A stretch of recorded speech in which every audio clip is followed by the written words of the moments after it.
যুলহিজ্জা মাসের প্রথম 10 দিনের করণীয় সম্পর্কে জানতে চাই। এটি যুলকাআদা মাস, এর শেষ দশক চলতেছে। আগামী হতে পারে 18 তারিখের দিকেই বা 2-1 দিন কম বেশি যুলহিজ্জা মাস শুরু হবে। আল্লাহ রাসূল সাল্লাল্লাহু আলাইহি ওয়াসাল্লাম বলেন, মা মিন আইয়াম আল আমালুস সালিহু ফীহিন্না আহাব্বু ইলাল্লাহ মিন হাযিহিল আইয়াম আল 10।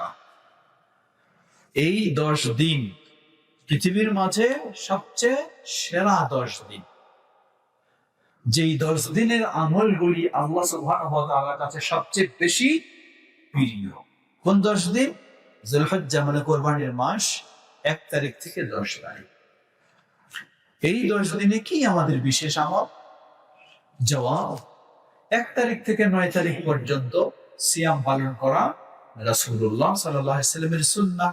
সম্ভব অনুযায়ী আমরা সেটি করব। করলে গোটা দিনই করতে হবে, না হলে করা যাবে না এমনটা নয়। আপনার যেটি সম্ভব এটি করবেন। বিশেষ করে এই দিনগুলির মাঝে একটি অত্যন্ত মর্যাদাপূর্ণ দিন হলো আরাফার দিবস। আরাফায় হাজী সাহেবরা যখন সেখানকার মর্যাদা লাভ করবেন, যারা হজে যেতে পারবেন না, আল্লাহ সুবহানাহু ওয়া তাআলা তাদেরকেও মর্যাদা দিয়েছেন। সাওমি ইয়াউমি আরাফা আহতাসিবু আলাল্লাহ আন ইউকাফিরা আস-সানা আল্লাতী ক্বাবলা ওয়াস-সানা আল্লাতী বা'দা।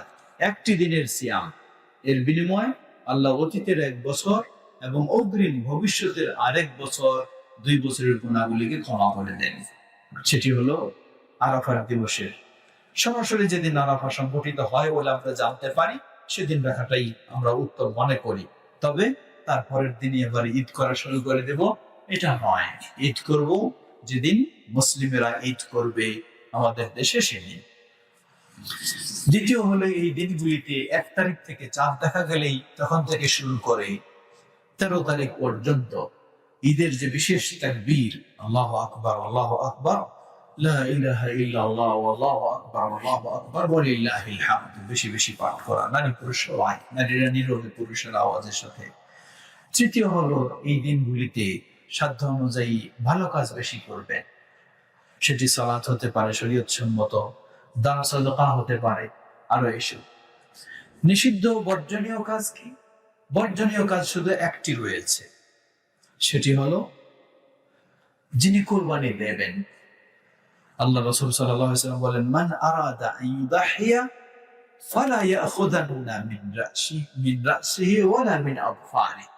যিনি কুরবানি দেবেন, তিনি যেন যুলহিজ্জা মাসের চাঁদ দেখলে কুরবানি জবাই করা পর্যন্ত এর মাঝে তার চুল নখ কাটবে না, চুল নখ কাটবে না। এটি হলো বিশেষভাবে আল্লাহ রাসূল সাল্লাল্লাহু আলাইহি ওয়াসাল্লাম নির্দেশনা দিয়েছে।